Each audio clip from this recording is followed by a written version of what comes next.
You are listening to Leaders and Legends, a podcast produced by Veteran Strategies and featuring conversations with fascinating and impactful men and women who have shaped our world, our communities, and our history. My name is Robert Vane, Principal of Veteran Strategies, and your host for our discussion. You are listening to Leaders and Legends, a podcast presented by Veteran Strategies, local veteran public relations enterprise, and sponsored by Girl Scouts of Central Indiana, Garmon Construction, Leaders and Legends LLC, the Grand Hall and Conference Center at Historic Union Station, the McGinley's Golden Ace Inn, and McAllister Machinery, your friendly neighborhood Caterpillar dealer. You may find all your sales and rental equipment needs at McAllister.com. We are pleased to announce our podcast is a member of the All Indiana Podcast Network in partnership with Wish TV. You may find Leaders and Legends at allindianapodcastnetwork.com. Thinking of starting a podcast or need to host a public meeting? Let Leaders and Legends LLC be your partner as you look for new ways to communicate your message. Please contact Chris Spangle and me at leadersandlegends.net if you want more information. Thank you for joining us on the Leaders and Legends podcast. Our guest today is Neil Lanctot. He's an historian and an author of several books, including a biography of Baseball Hall of Famer Roy Campanella. His latest volume is called The Approaching Storm: Roosevelt, Wilson, Addams, and Their Clash Over America's Future. It's already garnered strong reviews from outlets such as Library Journal and Publishers Weekly. It's a terrific book. It's well written, full of great stories and asides.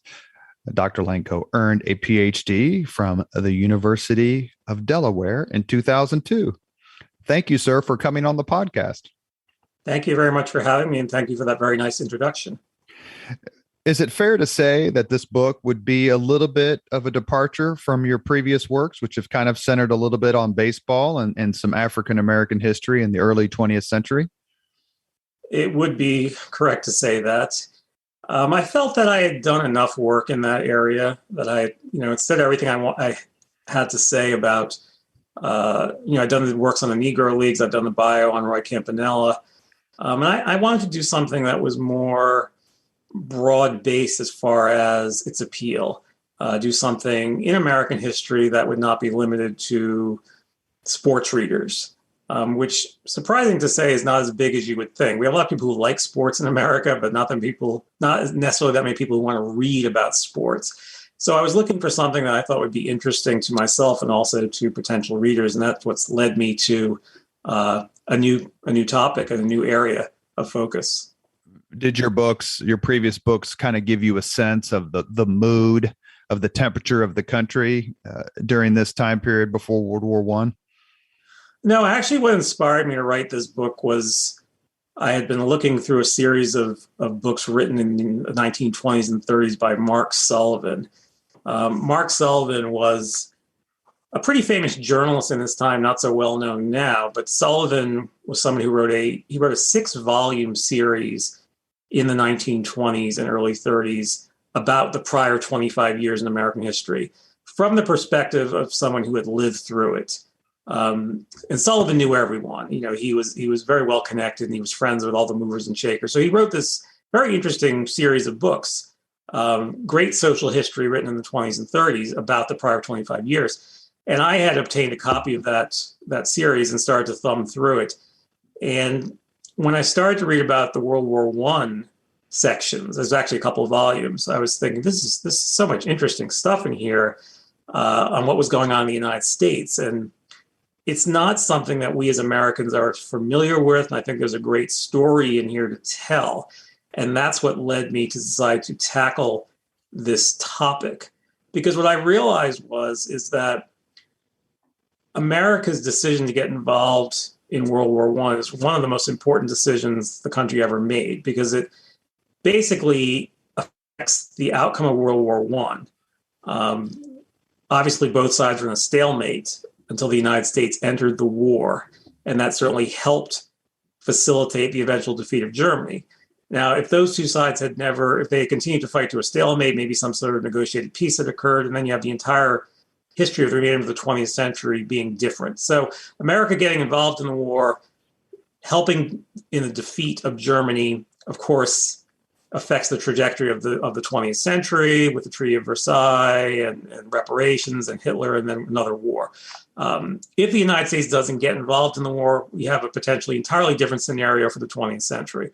So it was an extraordinarily important decision for the country.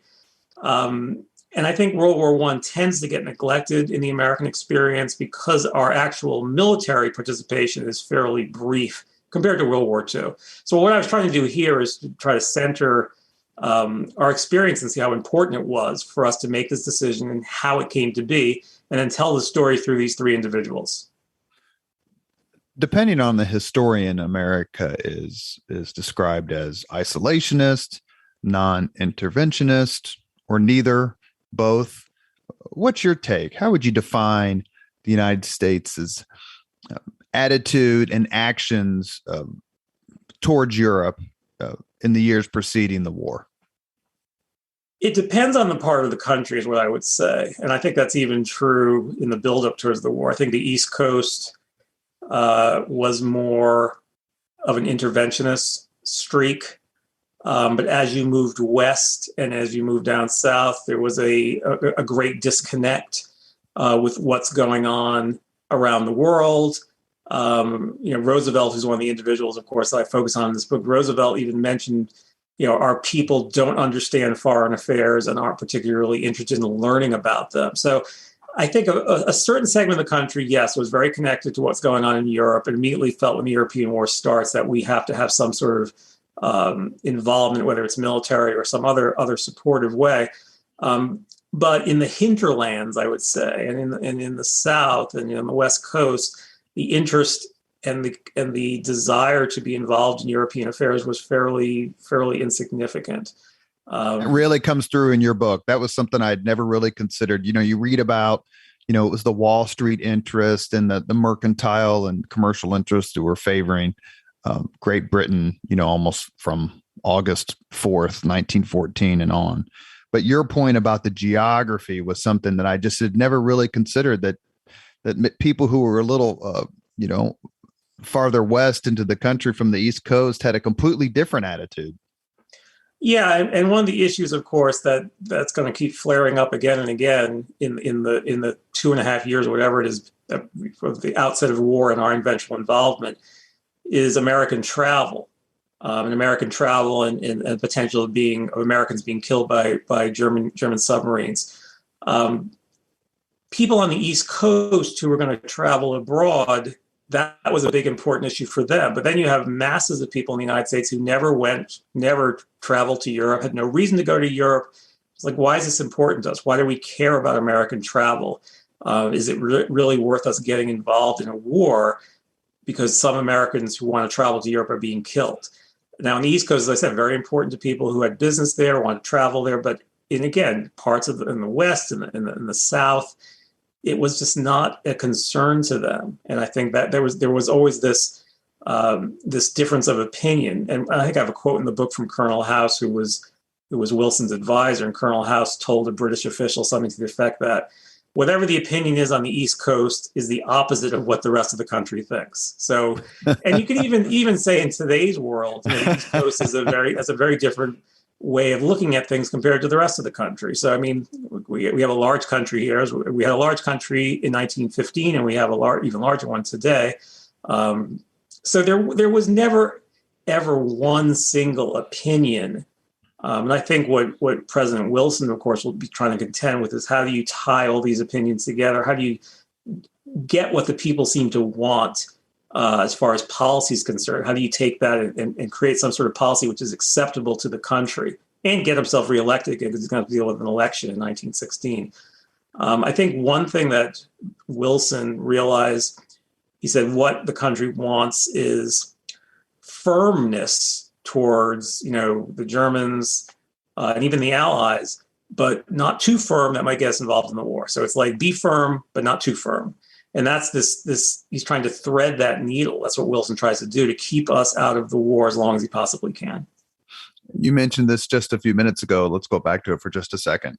On the litany of watershed decisions in American history, where would you rank the vote to enter World War I? And what would be two or three others? Complete the Mount Rushmore for us. And what would be your four biggest decisions in American history?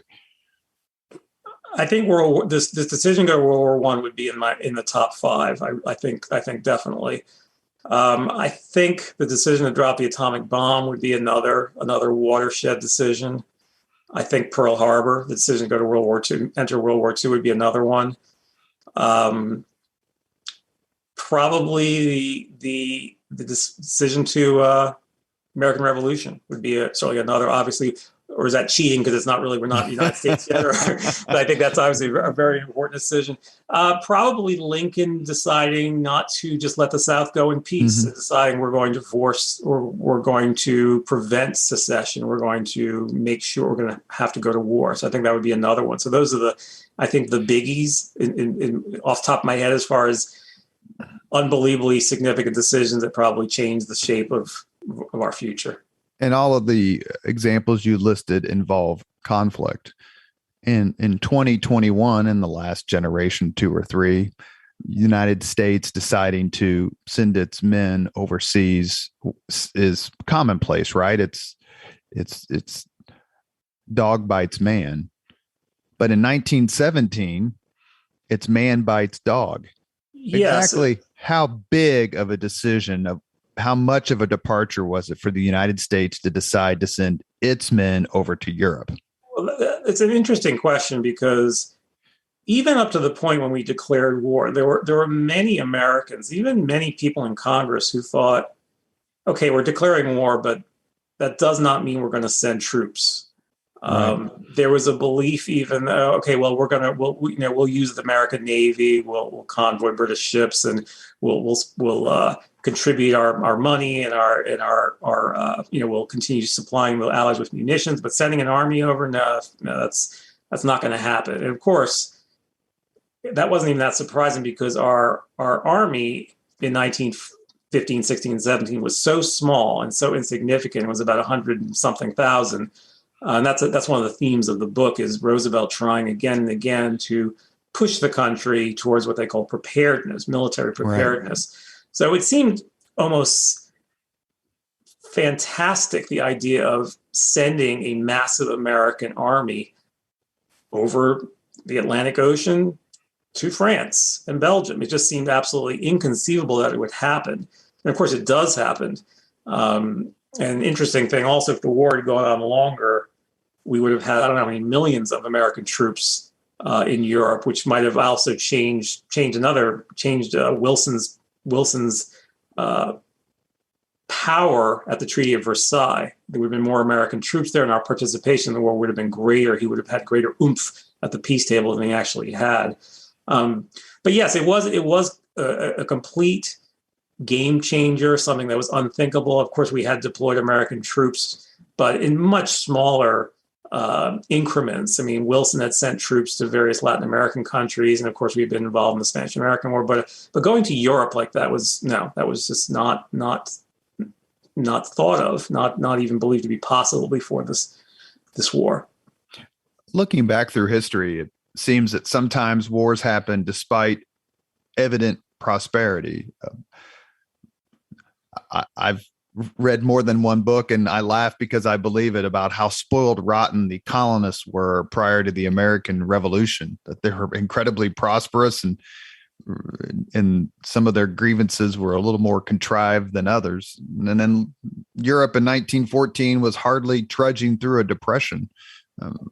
Why do wars sometimes happen when, if you take a step back and look at the wider view, things are going pretty darn well? Well, I suppose it's always about greed. It's always about, we had mentioned before starting an interview, Germany, and Germany wanted what England had to some degree. They wanted the colonies, they wanted the power. And and they were prepared for war. And the Germans were also felt threatened by the Russians. And the idea was we can solve a lot of our problems. War was not a fearful thing to them. Now, did they think it was going to spiral out of control the way it did? I don't think no one in summer of 1914 could have believed it was going to turn out the way it turned out. And I think even in the very beginning, there was a thought that it would be over quickly. But all of a sudden, it spiraled into the worst cataclysm in history up to that point. It seems like go ahead, sir. I'm sorry. Go ahead. That's okay. I was going to say the economic issue is also interesting as well. I mean, America benefited a great deal from the war even before we got involved ourselves, because the country was probably, I don't know if it was quite in a recession in 1914, but we weren't doing, there was some struggle. There was a lot of unemployment. Once the war begins and we start supplying, particularly the Allies, supplying them with munitions, the American economy just booms, and that takes us out of it. And it's going to be resentment among the Europeans on both sides that the Americans are getting rich off our misery. I mean, the flower of our youth, be it the German side or the British side and the French side, whatever, are dying, and the Americans, the Yankees, as they would call them, are making money hand over fist. So that's another interesting part of the war. The Europeans had this belief about us anyway at that time that we were nothing but a materialistic society anyway, and we knew nothing about honor or sacrifice, and it's all they care about is money. And it's interesting to read some of the diplomatic dispatches from Cecil Spring Rice, who was he was the British diplomat in Washington, and he's writing back to London saying, these people, they're not raised to be about honor. That's all they care about is making a buck, and we can't expect their help. And so there was that view of Americans that's all they care about. They're not like us. And the South said that about the North before the Civil War. They don't have any honor. They're just in it for the money. They're industrial. They don't have elan. Yes, and I think the Germans said that about the British, that they were a nation of shopkeepers, as I recall. So they're not soldiers. Bismarck said that. I think it was Napoleon. Napoleon. Yeah, someone said that. Yeah. Yeah. Let's talk about. You mentioned three people in the subheading in your book. Let's talk about them for just a few minutes. I confess to have not read much about Teddy Roosevelt for reasons that I really can't defend, but what I have read about him, he seems to be as much of a phenomenon as he was a president. How dominant of a personality and a figure was he in this time period? I don't think there's ever been a president like Roosevelt, frankly.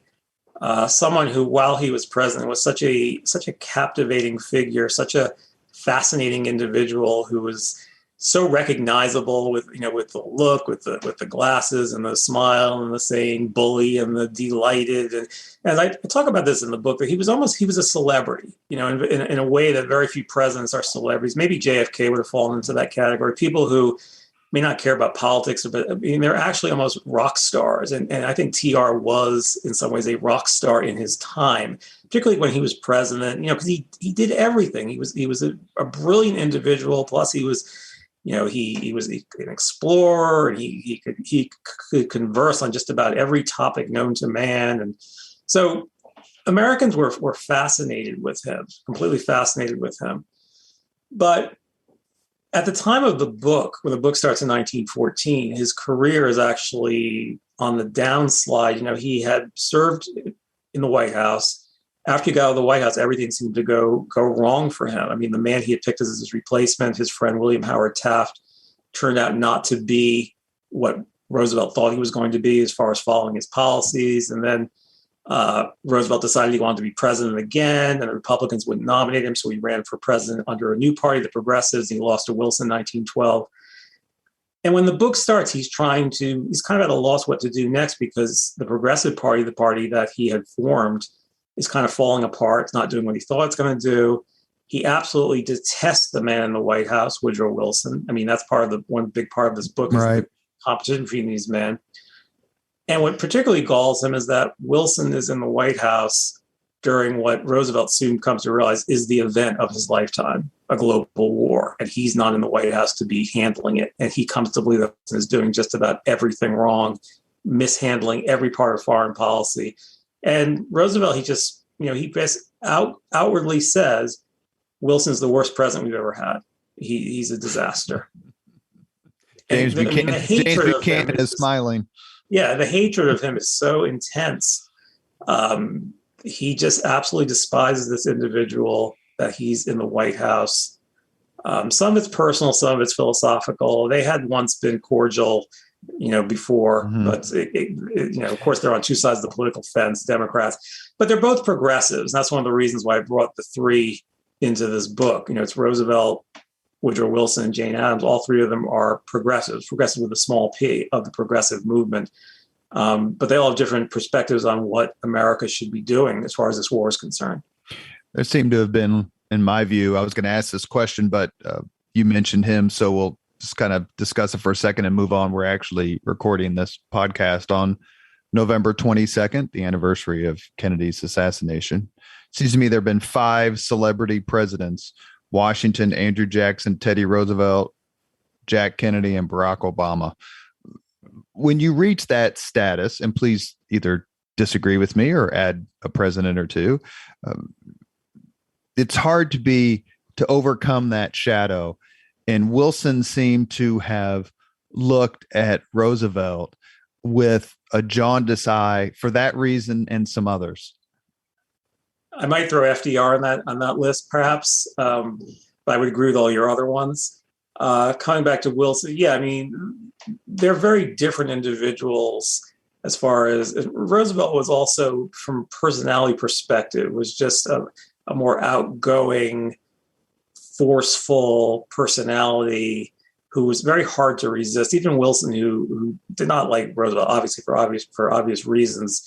There's a quote in the book where Wilson said something like, "He is hard to resist as a personality. He's so captivating. He's so much joie de vivre.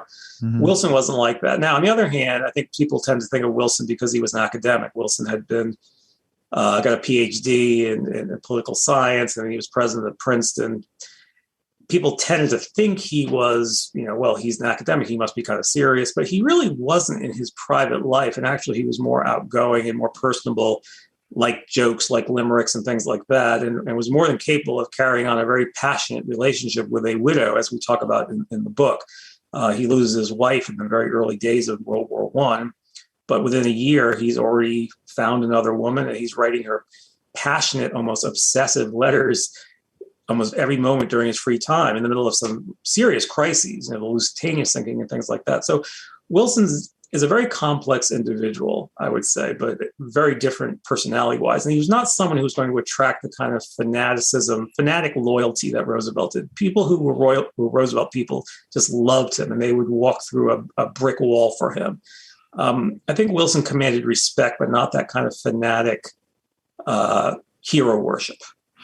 We should also mention, of course, that Roosevelt was a soldier who was awarded 100 years later, but was awarded the Medal of Honor, I think in 2001, posthumously. And we should also mention his son, Teddy Roosevelt Jr., received the Medal of Honor for his actions on D-Day.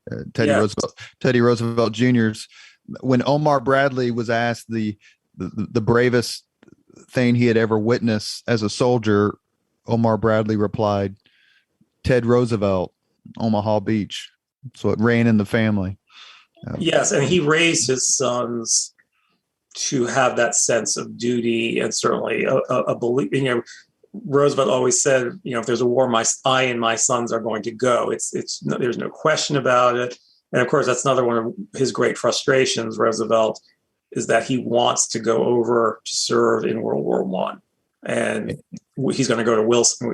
At the end of the book, he goes to see Wilson, and Wilson holds his fate in his hands. I won't give it away in case people are going to read this book, of course, but there's a great confrontation between Roosevelt and Wilson when Roosevelt has to kind of lower himself to go see the man who he has vilified in print and, for the last 3 years, to ask him if he can go over and serve.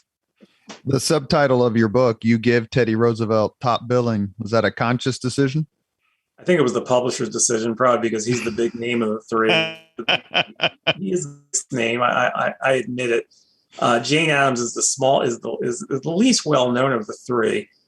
We can talk about her briefly here if you want. Well, that's actually my next question. Let me just say you're listening to the Leaders and Legends podcast. We're talking with Dr. Neil Lanctot, author of The Approaching Storm, Roosevelt, Wilson, Addams, and Their Clash Over America's Future. Before we actually started the podcast, I said to you that I had not read about Jane Addams in a long time and had forgotten what a total badass she was. Incredibly impressive.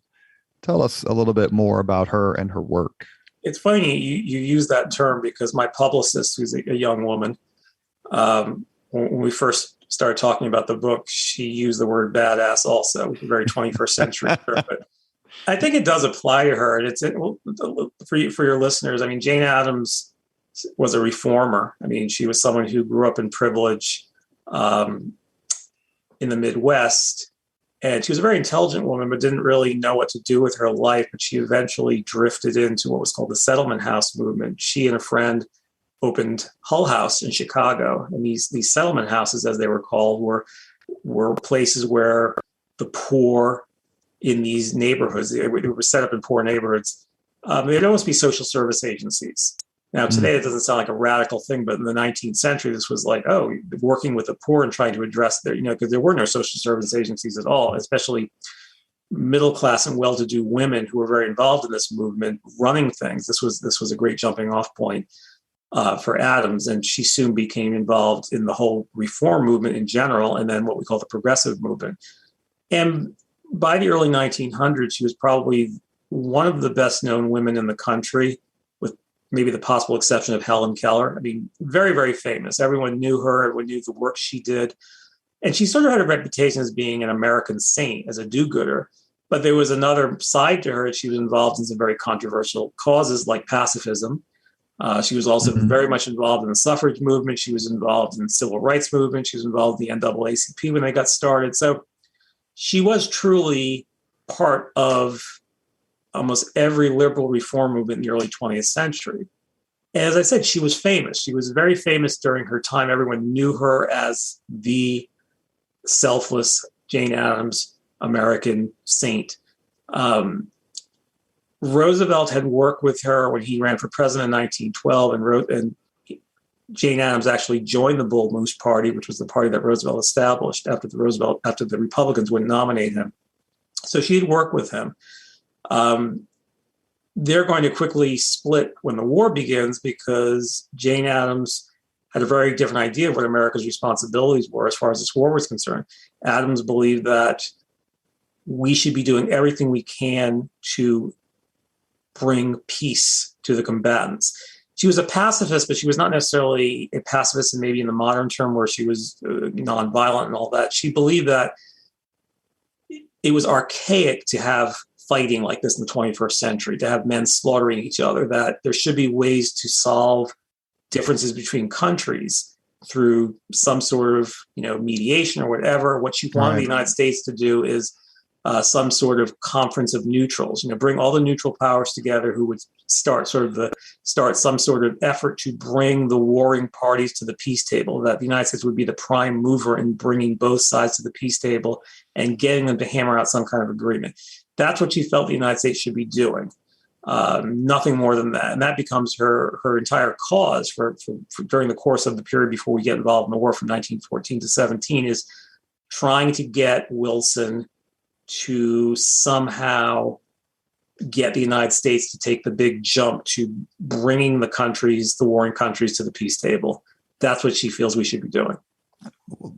She famously was president of the Women's Peace Party and was instrumental in organizing the International Peace Conference at The Hague in the spring of 1915. The attendees were ridiculed as the Peaceettes. Addams but what was the impact, just very quickly, what was the impact of Addams's efforts and then her extraordinary tour of the European capitals after the conference had ended? Yeah, Addams does things that people, because I said she was very venerated before the war, but the things she's going to do during the war, during this pre-period before American involvement, are going to be very controversial. As you mentioned, she's going to be involved in this Congress of Women at The Hague, and afterwards, there's going to be this movement that they're going to send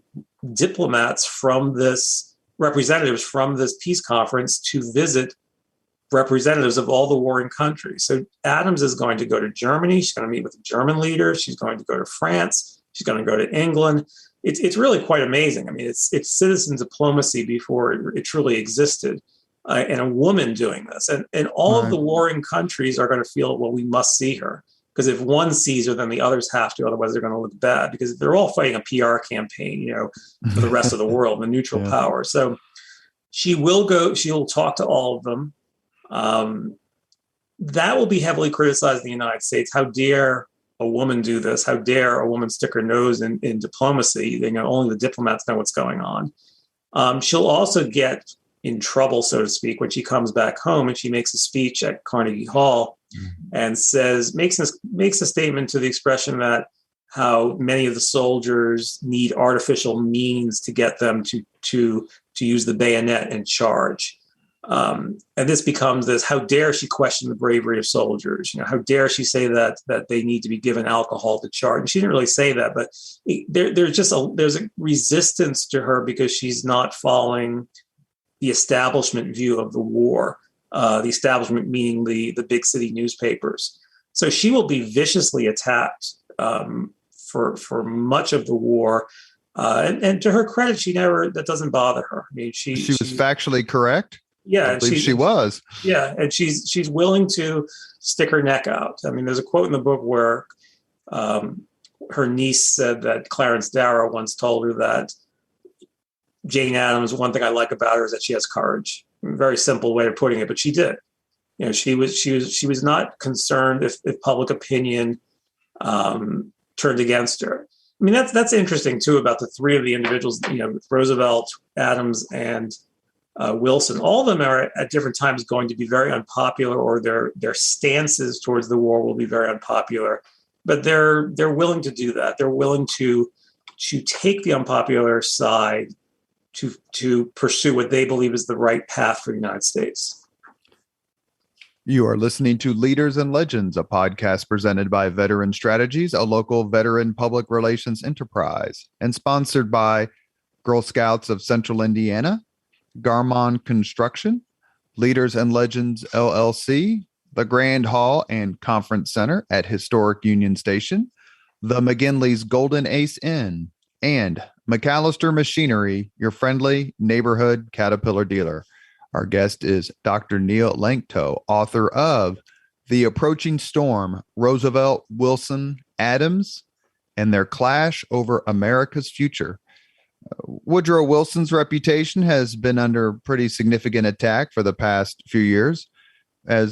Forget just this book for a second. As an historian, is this attack justified? This reevaluation? I suppose to a certain degree. I mean, the greatest attack has been his racial views, which I touch on a little bit in this book.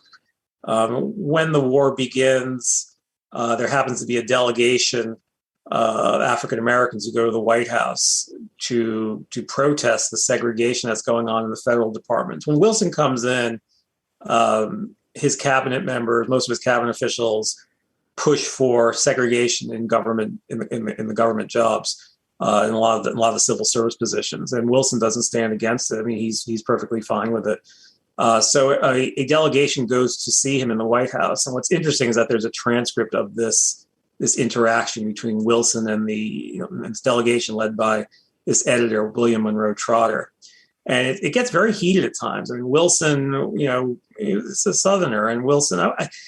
He's not happy that an African-American man is kind of speaking up to him. And it's interesting. He tries to explain, Trotter, the African-American editor, tries to explain to Wilson why segregation is wrong. He's like, separating us makes us feel that we're not equal to our brothers, our white brothers. Wilson just can't grasp that. He's just like, that's, this is to avoid friction. There's nothing wrong with this. And if you think so, and eventually the Secret Service comes in and escorts Trotter out. But that was Wilson's view. I mean, he never could get beyond what he was raised on. I mean, he was from Virginia. He grew up during the Civil War. He was born in 1856 when in the war. He was, I guess, 8 or 9 years old when the war ended. So he never could see African Americans as being equal. He could not see segregation as a bad thing. So viewed through a modern lens, yes, of course, it's unacceptable. I would still say he was not a rabid race baiter. You know what I mean? He was not filled with, horrible racial views, as far as there were many far more extreme individuals in Congress at that time than Wilson. Wilson was just someone who he couldn't get beyond what he'd been brought up on. He believed segregation was acceptable, and he couldn't move beyond that. All three of the main actors who you mentioned in your subheading, Woodrow Wilson, Theodore Roosevelt, and Jane Addams, received the Nobel Peace Prize. Roosevelt in 1906, Wilson in 1919, and Addams in 1931. Is this just a coincidence, or is it meant to represent a common thread? It's funny because I don't think I realized that so well into my research for this book. I probably could have used that as a thread, but it's funny because they all had very different ideas about peace. Now, Roosevelt, of course, always had the reputation as a warmonger, and he would even argue at times with Jane Addams and her followers. And Roosevelt would say, I'm no warmonger. Look at me. I won the Nobel Peace Prize. I helped bring peace to the Russian and Japanese war. I helped bring those parties together. It's just that my view of how peace can be achieved is very different from yours. I don't believe that your approach is totally wrong. My approach is right. So all of them had different ways and different views of how things should be brought about. And we can jump ahead. I don't really talk about it in the book, but the League of Nations. Roosevelt died, when the war was ending. Roosevelt died right after the war ended. But in the last months of his life, he was not really particularly in favor of the League of Nations, at least the way it was going to be constituted. So he would not have agreed with what was going on, or he might have accepted the League of Nations, but with a number of loopholes built into it, which Wilson would not accept. And in your book, you detail somewhat Roosevelt had his own conception of a world league. Yeah, that in the very early days of the war, Roosevelt wrote a series of articles which were widely syndicated, and he did talk about in some time in the future there might be some sort of almost a world police force where various nations could get together and act in unison to punish global wrongdoers. But as he said at the time, this would be far in the future, and certainly we in the United States can't participate right now because our military is so insignificant. And this was sort of his way of, again, pushing for greater preparedness as a nation. He said at one point, and I think I have this in the book, where Roosevelt said, there's not a country in the globe that has more wealth but less opportunity to protect it. And we should note that he's the man who sent the Great White Fleet sailing around the seas. Yes. He was a terrific naval historian and disciple of Mahan, and thought that much like the Kaiser was. And I think Teddy Roosevelt and the Kaiser met. They did meet. They met, I think, in 1910, around there, 1910 or 1911, I recall. And they did have this interesting interaction, because a lot of people thought that the Kaiser was personality-wise like TR to a certain degree. So it was this, great meeting. And Roosevelt was actually disappointed when he met the Kaiser, because he thought he was going to be able to talk to him about a lot of different things. But afterwards he said all he knows are armies, and there's not much else you can talk to him about. Kaiser Wilhelm spoke fluent English, so it was they had an interesting conversation. But Roosevelt never trusted the Kaiser, even while he was president. And there's, Roosevelt, I think at one point said that Germany, ever since unification, had basically menaced every country it could unless someone stood up to them. That they've always had their fingers outstretched, and that's why he viewed them as potential danger. And he also saw them.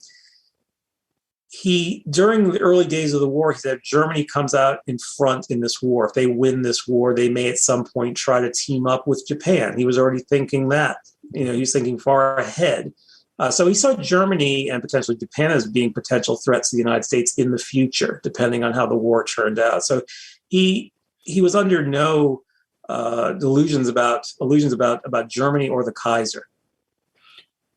This period in American history is replete with intriguing historical characters, and your book mentions several of them. Other than the three main actors we've been discussing, who plays a major role in your story? There's a bunch of, I would call them secondary characters who I think are quite interesting in this book. One of them is James Norman Hall. James Norman Hall, I used him to illustrate the stories of Americans who went to go fight before the United States actually joined the war. Hall was a guy from Iowa who was a would-be writer, and when the war starts, he's in England and he joins the English army. And he basically tells them, he pretends to be English, and then the English recruiters know, we know you're not, but just pretend you are. And then they accepted him. And so I use his story because he wrote very interesting letters back home to his friends and family about what's going on. He talks about the training. And then when he goes into combat, he spends about a year in the British Army, comes back home, immediately he wants to go back.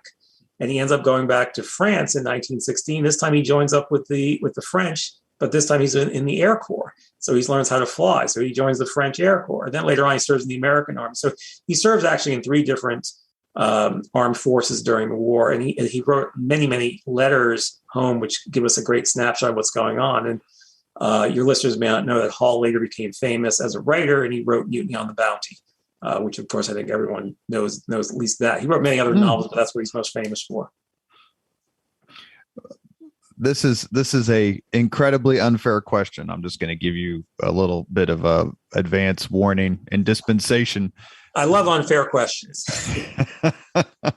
So in 1 minute or less, we've been discussing kind of this movement in a roundabout way, and I meant to ask this earlier, so forgive me. Progressivism was a significant political and social movement at this time. Use all your PhD powers and define progressivism for us in this time period and what it meant to Roosevelt, Wilson, and Addams. It's a good question, not an unfair question. And it's something that when I was writing the book, my editor had said, try to explain it, because progressivism is hard to explain to people. I've found it's hard to explain to students sometimes. But I think the best way to understand it was just a reform movement that kind of swept the United States from about the 1890s up to maybe the early 20s, if that. And it was a movement that emerged in response to, I think, threats from above and perceived threats from above, meaning the super wealthy and the super giant corporations that are taking over, and perceived threats from below. All these immigrants are coming over and we have to reform. So it's just this idea that society itself has a lot of issues that need to be addressed. And the reform movement, the reformers themselves that participate in this movement called their movement progressivism, as an idea that it's progressive. So I think that's just the simplest way to see it. It's almost an umbrella movement encompassing all kinds of different reforms. It could be ending child labor. It could be regulating big business. It could be cracking down on gambling. I mean, it's so many different kinds of reforms, or even the initiative or the referendum. I mean, so it cut across a lot of different things. And you could be a progressive and support one reform and not another. So it's very, very unlikely that you would, in fact, as a progressive, support all these different reforms. But as I said, it's an umbrella term. Addams, I think, was the most progressive of the three, in that she was on the forefront of just about every reform movement of the day. Roosevelt got more and more progressive. I think he was a Republican who was leaned left when he was in the White House. In his last years in office, he moved even farther to the left. And then when he was out of the White House, he went really whole hog into every progressive cause known to man. Same thing with Wilson. I think they saw the country was turning that direction, 1912, 1913. They all started to get behind it as almost this is a strong political force in this country. And we've got to get behind it. So I think it was sweeping the country. What's unfortunate for people like Addams is that when the war comes, it does almost grind the movement to a halt to a certain degree. The momentum slows when the war comes in. The Great War in general seems to have been the result of an incredible happenstance in Sarajevo in June of 1914 when a man who decides not to throw a bomb just happens to be standing a few feet away from the person he was going to kill with the bomb as the Archduke's driver can't figure out the car. It's one of the most incredible things I've ever read in history is how Gavrilo Princip just happened to be there sulking, and there's the car with the Archduke Franz Ferdinand. It's unbelievable how that happened. But besides this happenstance, it's also the war was a result of decades of planning by the great powers, all of them, Russia, Germany, Great Britain, France. Was it realistic once the war started and then it metastasized and became this unprecedented conflict? Was it realistic to think the United States could stay out of it unharmed? Unharmed, no. Stay out of it, yes. I think it was possible that Wilson could have kept the country out of war. One thing I did talk about in the book, even when the vote for war, when the resolution goes to Congress in April 1917, the war resolution, the vote was 373 to 50. But at the time, many said that if it had been a secret ballot, it would have been closer than that. Many Americans and many in Congress, again, we talked about this earlier, particularly in the Midwest and the South, still didn't see the point of it, still felt we could avoid this. And I think Wilson, had he said, we're still going to continue being neutral, we'll do armed neutrality, which was his suggestion before, we'll arm our ships, we will not fully declare war. I think there was a possible route to be taken there. In May 1915, the British liner Lusitania was sunk by a German U-boat. How did this affect American attitudes towards the war, President Wilson's? And describe for the Leaders and Legends audience what Teddy Roosevelt's reaction was. I think that was one occasion where if Wilson had said, I want to bring back Congress and vote on a war resolution, he might have been able to get it through because the country was worked into a frenzy. But for a very brief time, I don't think it lasted more than maybe a week or two. I think people calmed down. I think the death toll was 118 or something, like in the hundreds. It wasn't like a tremendous amount, but it's hard for us to understand. Americans. Yes, Americans. Yeah, I think it was 1,100 all told, 1,200 all told, and maybe 128 Americans. But the idea of a passenger ship being sunk was just so inconceivable at the time. It just was like that was violating international law. I mean, it's inhuman. It's just not done.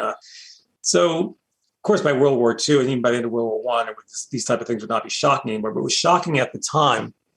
And so Americans were extremely, extremely upset about it. On the other hand, when Wilson, a couple of days out, the sinking was on a Friday, and Wilson, I think on Monday, went to speak in Philadelphia for something he had been planned months earlier. And everyone's waiting to see what Wilson's going to say. Is he going to say, we need to go fight, America must be strong? But instead he says, there is such a thing as a man who is too proud to fight, or such a thing as a country which is too proud to fight. So that was a signal that the country is not going to go to war. We're going to maintain our cool and our self-possession. It was a very Wilson word. It's belief that we can't be knocked off our strong emotional moorings, so to speak. And I think the country, as angry as they were, most people were happy about that. Now, was Roosevelt happy? No. I don't know if Roosevelt was ready to go to war, because what could we have done at that point? We have no army to speak of. But I think Roosevelt felt a more forceful reaction was necessary. Perhaps severing of ties with Germany. Certainly different things should have been done. There's a quote that Roosevelt even made at the time, is that there are things that are worse than war. America losing its heart, losing its pride, that's worse than war. And what's interesting about Roosevelt, he's in the middle of a libel case when this is all going on. He's being sued. His fate is in the hands of a jury almost at this point. It's about to go to the jury.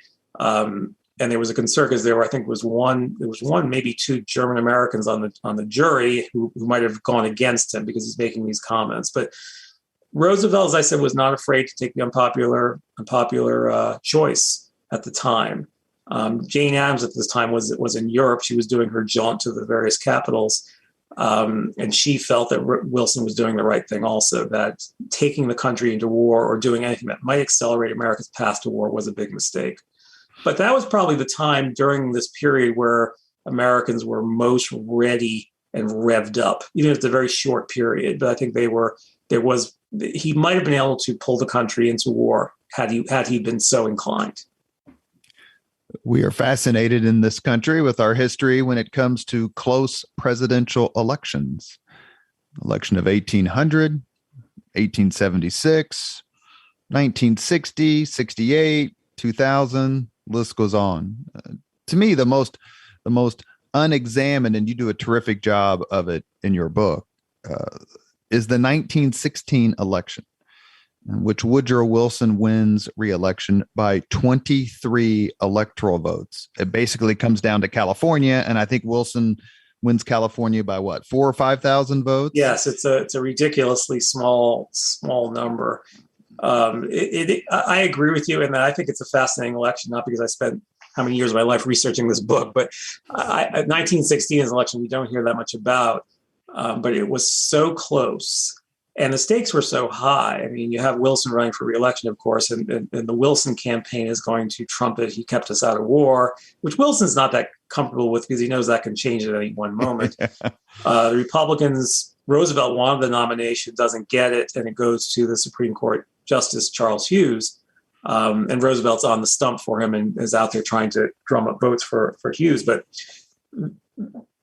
everyone knew it was going to be close. And Roosevelt himself said before the election, couple of days before the election, said it's probably not going to be known for a few days, and he was right. But on election night, it looked like Hughes was going to win. He was leading throughout the country. He won New York. Newspapers are coming out. The evening newspapers on election night are saying Hughes is the winner. They even go to Roosevelt's house, gives a statement saying, I'm so glad this national embarrassment is over. Hughes is president, yay. But then by the next morning, as votes from the West start coming in, everything starts shifting. And then there's a fairly long count. I mean, I think it's not until Friday of that week. So the election's on Tuesday. I think Friday night, as I recall, is when they finally can conclusively determine that Wilson has won. It's interesting, the elections at that time, which I don't think I fully realized until I was doing the research, that the South was just basically, it was a given. All the votes were going to go to Wilson. The Republican candidates got negligible support in the South. So every Democratic nominee in those days started out with getting all the former Confederate states. They start with 100-something electoral votes. So that was a fairly big advantage. And of course, because African Americans could not vote in the South, they were kept from voting. So the South was the solid South for the Democratic Party.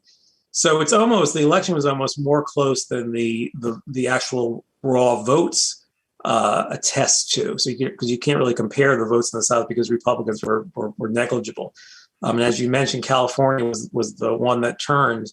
If Hughes wins California, he wins the election, and it was 4,000 or 5,000 votes. And some it was, again, some progressive issues that Hughes was I think a progressive, not a hardcore one, but when he had been governor of New York, he had been a progressive. But when he ran this campaign sort of in a way of like, I'm not going to offend anyone. I'm not going to come out too strong for progressivism. I'll try to sort of cling to the center of the Republican Party. And he went out to California and didn't do enough to really curry favor with the progressives in California, particularly Hiram Johnson, who had been governor, later became senator. And that may have cost him the election, because if he had done more in California and had seen the right people and had curried more favor with the progressives in California, he wins California, he wins the election, and everything changes. And that was, again, a history-making election, which people probably don't give credit to, because if Hughes is president, again, things might have changed than a Wilson presidency. We have a few more minutes with Dr. Neil Lanctot, author of The Approaching Storm, Roosevelt, Wilson, Addams, and their clash over America's future. The United States did not enter the war until April 17, but throughout the war, Imperial Germany claimed that during the course of the conflict, America had hardly actually been neutral. Is this a fair and accurate accusation? It probably is. The Wilson administration early on decided we're not going to lean too hard on the Allies as far as some of the international violation of international law that the Allies were doing. Much of it involved interference with American trade, which is a very, it annoys people in the United States a great deal. I mean, that American ships are being stopped and they're not allowed to trade with neutral countries without the British, stopping them and things like that. So it annoys Americans a great deal. It annoys Wilson a great deal. And the Wilson administration sends out a lot of protests, a lot of notes, but they never say, if you keep doing this, we're going to cut off trade with you. They never lean terribly hard on the Allies. Part of the reason, I think, was, of course, the economic windfall we were getting from trade with the Allies. The United States, on the other hand, is much tougher on Germany, much more willing to make ominous threats as far as German behavior is concerned. Now, of course, what Roosevelt said at the time was, yes, the Allies are doing things that are not really kosher either. But the issue is one violation involves property, which is the Allies interfering with trade. The other side involves human lives, with the Germans submarines attacking ships with the loss of American lives. So that's the difference, and that's why we have to be tougher on the other side. So the Germans were very resentful of the United States, and that's one of the reasons why they never could accept. Wilson always had this idea he was somehow going to be able to help bring peace and somehow facilitate peace.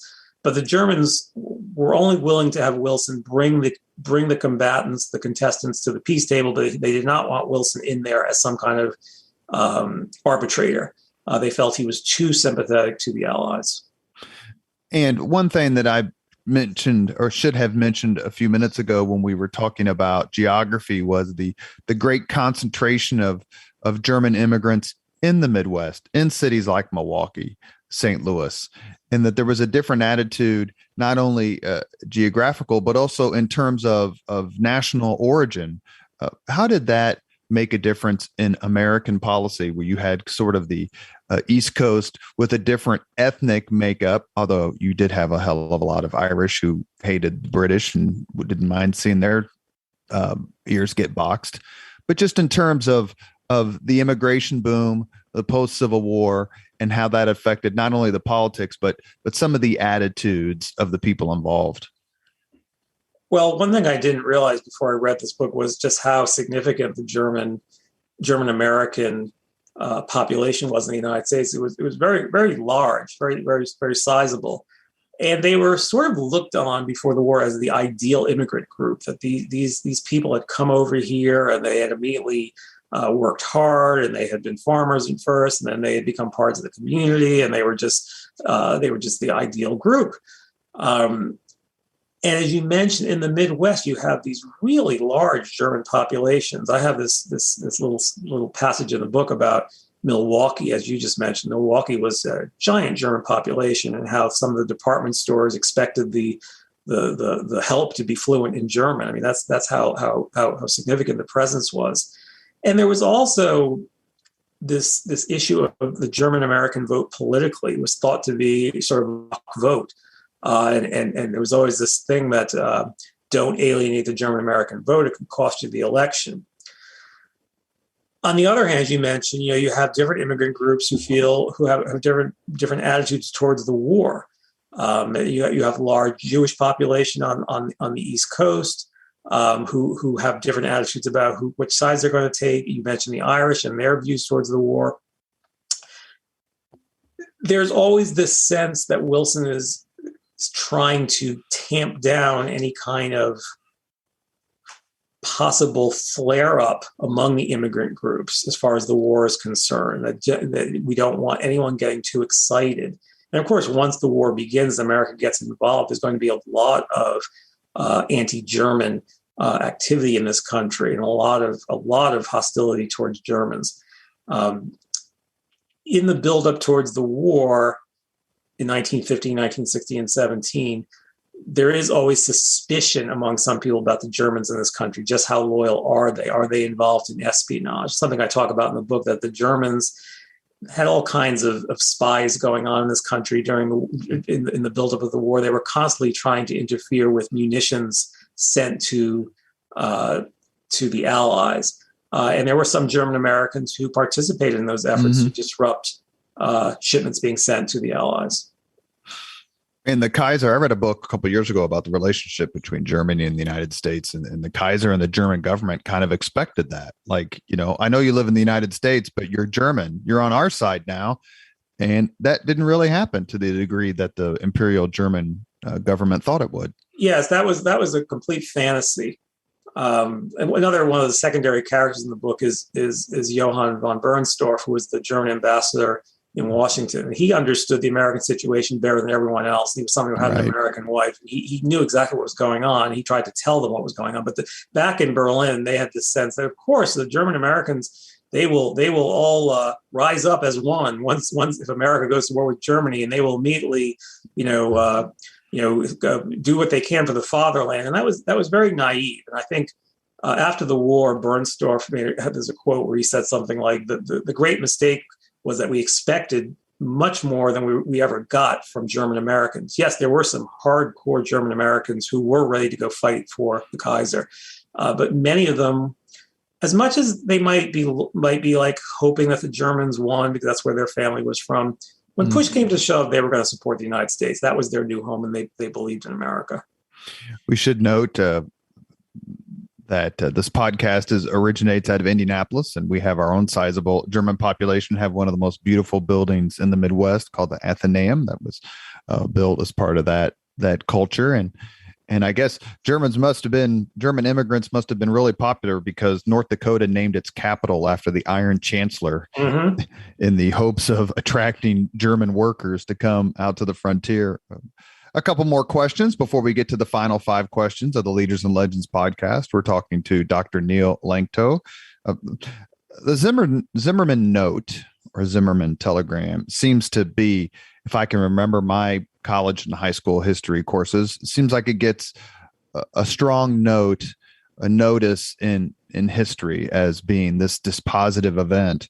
But one of the things that comes through in your book was Germany's declaration of unrestricted submarine warfare in 1917, the second time they had done it in the war, that declaration was just too much for the United States to absorb. I think that was the end. And I think the Germans knew it was the end. I mean, in early 1917, the German, the military and the Navy basically had this sense that, well, we've waited long enough for someone to have peace brokered. It's not going to happen. So we have to do everything we can to end the war because we can't win a long war. So what are we going to do? We have to throw everything we can and try to end the war this year. How do we do that? We unleash the submarines. We starve England, and England, it will sue for peace by the end of the year. That was the theory. That was the very optimistic view of the people in the military and the Navy. There are a few sane people in the government who thought this is not going to happen. It's unrealistic, but no one really stood in the way of it. I think no one else they had no other idea what to do at this point. They knew it was going to bring the United States, but the thought was again that, okay, they'll declare war on us, but it'll take them a year to put an army in the field against us, and the war will be over by then. So they thought they had all the bases covered, but they were as greatly mistaken as it turned out. As far as the Zimmerman note, I think it's been overstated its importance. I think it was important, but it was such a crazy idea that kind of germinated from one particular individual in Germany. The idea was more about, let's see if we can put a lure out to Mexico, get the Mexicans to tie up Americans on the border so Americans won't be able to send troops over to Europe as soon. And maybe if we get the Mexicans interested, they can possibly bring the Japanese somehow into this fight on our side. That's what the Zimmerman note was all about. It was totally ridiculous to think that, the Mexicans are going to invade the United States and have a chance to win back Arizona and Texas and all this. Everyone knew it was a crazy idea, and even people in Germany knew it was, and the German leadership later on. It's even thought that Zimmerman barely looked at it. But what happened with the note was sent and was intercepted by the British. The British sat on it for a while, then they eventually turned it over to the United States, and then it was leaked. The Wilson administration leaked it to the newspapers. And again, it got people very, very upset. The Germans are fomenting war on our border. They're trying to take away our territory, but that was never going to happen. Mexico was basically a mess in many ways and was a very unstable country. They certainly not be able to mount a serious war against the United States and take away territory from us. But it seemed to show how Germany would stoop to, there was no limit to what they would stoop to at this point. So it did get the country very worked up. Did it stampede us into war? I would say no. It's interesting. You tend to think that a lot of these wars, when you read about them, that the outcome is preordained, right? Like, of course, this is how it's going to end. But any reading of World War I leaves you somewhat astounded at the strength of Imperial Germany, that they held off Great Britain and France and Russia. They had one of their allies in the Triple Alliance flip on them, meaning Italy. Their other ally, Austria-Hungary, was basically a sieve. They did tie up some Russian troops, but more often than not, the Germans had to come to their rescue. This is an immensely powerful country in the world, but yet their war strategy really kind of centered on three rolls of the dice: the Schlieffen Plan in 1914, unrestricted submarine warfare in 1917, and then Operation Michael, their all-out offensive in the West, in 1918. Ludendorff, their famous strategist, looked at the Kaiser one time and said, "We cannot fight the whole world," but yet they did. Do you think the United States was the reason that Imperial Germany lost that war? I mean, it may be perhaps simplistic to say that, but I do think they had a huge impact on it. I think it broke down the resistance. Not the word I want to use here, but I think it broke down the morale of the Germans, of saying the Americans are just pouring into the country. I mean, there's so many of them. It's like we've been in this death struggle with the French and the English since 1914, and we're both very wary. And all of a sudden, all these fresh troops are coming over. How can we possibly deal with them on top of who we've been dealing with for 4 years? So I do think that was probably very disheartening. And there's a quote I have in the book where I don't remember which German military official states this in 1918, saying the Americans are multiplying in ways we never thought was possible. I think the Germans also did not think it was conceivable how a million American troops would get across the ocean and be deployed in this way. So I do believe that the outcome of World War I was very much determined by American involvement. Bernstorff, who I mentioned earlier, stated this later on. He said, if America stays out, there's a good chance that there is no winner in this war, and maybe that would have been a better thing because maybe democracy would have come to Europe instead of what happened in the 1920s. I'm not sure that maybe that's a very rosy view of what might have happened. But again, I mentioned this earlier in the interview. I think we can all see almost a totally alternate scenario if the United States does not get involved in this war. And it's not only the numbers. If you read some of the letters from the German officers who these letters have been included in other histories of World War I, it wasn't the sheer numbers of the Americans that impressed them, even though it did. Another thing that impressed them was the condition of the Americans. They were bigger, they were stronger, they were healthier, they were more vibrant because they hadn't been grinded down for years in these trench warfare battles. Yes, that is a very interesting part of the picture when these Americans come over and they all just they look totally different from the soldiers who had been involved in this terrible struggle for 4 years. And the American soldiers who go over, of course, they learn how to fight relatively quickly. I mean, they acquit themselves rather well and prove that they're not just going to be a pushover. I think the Germans, originally thought, oh, well, they're not trained. They're not, what are they? But they ended up showing that they could more than hold their own. The last question before we get to the 5 questions. Is it fair to say that of the 3 people who are featured in your book, Teddy Roosevelt, Woodrow Wilson, and Jane Addams, that Jane Addams had the happiest ending? I think I would agree with you. Roosevelt spends World War I very embittered. When the war ends, he actually goes to the hospital, I think, on Armistice Day, spends about a month in the hospital, gets out of the hospital, comes home, and then dies of, I think it was a cerebral hemorrhage. So he has a very unhappy end of his life. Wilson, of course, successfully runs the war. Has issues at Versailles, which I won't even get into here. Then, of course, when he tries to get the League of Nations through, get the United States to ratify the League of Nations, gets Congress to ratify it, he suffers a massive stroke in 1919, and he is never the same mentally or physically, and then dies in 1924. So certainly the end of his life is quite unhappy and certainly a great decline. Addams, during the war, is kind of vilified as being still part of the pacifist group.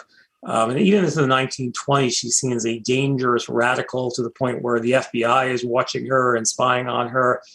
But by the late 20s, early 30s, there's sort of been a turnaround. I think as we get farther out from the war, and people start seeing World War I as a mistake, Addams' reputation starts to improve. In the last 3 or 4 years of her life, she is again honored and venerated and praised, and really, really takes her place in the sun once again, to the point where I think she's honored as well. She gets the Nobel Prize, Nobel Peace Prize late in life at that time as well. So she does, I think, end with, I think, her career on the upswing and her place in American history on the upswing. Now, unfortunately, I think her reputation has sort of suffered in the last not reputation, I think her prestige as far as an individual, as far as an important figure in American history, has suffered, which hopefully this book will correct. I think she certainly deserves a lot more ink than she has received up to date. We've reached the point in the Leaders and Legends podcast where we ask the same 5 questions of all of our guests. Neil, are you ready? Yes, I'm ready. Number 1, what was your first job? My first job was washing dishes. What was your first concert? First concert. We're about the same age, so don't embarrass me. I think it was Elton John. Sometime in the 80s. That's a damn good one. Number 3, if you could suggest any book for someone to read, which book would you recommend? I think fiction, one of my favorite books of fiction is A Confederacy of Dunces by John Kennedy Toole, which some of you may know of. This is a guy who wrote basically one book. He couldn't really sell it. He ended up committing suicide, and the book was later published years later. It's one of the great comic novels written. That would be my favorite. I think probably my book I would recommend for fiction. For nonfiction, I really like the book Middletown, which is a great study of the 1920s, written in the 1920s by a husband and wife team, Helen and Robert Lind. They went into Muncie, Indiana. This is appropriate for you. Have you ever heard of Middletown? No, sir. So Middletown is this seminal work on the 1920s, and the Linds went to what they considered the average American town and studied it for 2 years like anthropologists. And they went to Muncie, and then they wrote up this massive book explaining what's going on in this community and how American life was changing in the 1920s. It's an absolutely fascinating book. So I like Middletown as my nonfiction recommendation. Number 4, if you could witness any event in history, be there in person as it happens, which event would you choose? I'm going to go with a sports one. I have written about baseball, so I'm going to take a sports one. And this is the one I would like to have witnessed, would be Babe Ruth's called shot. There's great controversy whether Babe Ruth actually called his shot. This is in the 1932 World Series. It's this great moment when Babe supposedly pointed his bat to the stands and hit a home run. And then there's great debate whether did he really do it or not. So I'd like to have been there to see if he did it. I should say that I interviewed columnist George Will not that long ago. And his answer was, I asked him if he could witness any event, and he said Bill Mazeroski, Game 7, World Series. He said he says nothing's even close, which I thought was funny. Number 5, last question. If you could have dinner with anyone living today, 2 hours off the record, just to chat, whom would you choose? Living today? Yes, sir. I think Paul McCartney. Terrific choice. And no one had really chosen him, but you're the second person in the last 3 podcasts to mention him. He would probably, because he's out there so much now, but he has so many stories to tell, and he lived through so much. That's what made me think of him. He has some great interviews with Howard Stern on YouTube, if you ever want to look them up. Yes, I've seen some of them. You have been listening to Leaders and Legends, a podcast presented by Veteran Strategies, a local veteran public relations enterprise, and sponsored by Girl Scouts of Central Indiana, Garmon Construction, Leaders and Legends LLC, the Grand Hall and Conference Center at Historic Union Station, the McGinley's Golden Ace Inn. Happy birthday, Chuck McGinley, November 22nd. And McAllister Machinery, your friendly neighborhood Caterpillar dealer. Our guest today has been Neil Lanctot, professor and author of The Approaching Storm, Roosevelt, Wilson, Addams, and their clash over America's future. Thank you so much for your time today. Your book is absolutely amazing, and we really appreciate you discussing it with us. Thank you so much for having me. It's really been a pleasure. Thank you very much for listening to Leaders and Legends, brought to you by Veteran Strategies Incorporated. If you want to contact us about this program or our menu of public relations services, please send us an email at robert@veteranstrategies.com. That's robert@veteranstrategies.com.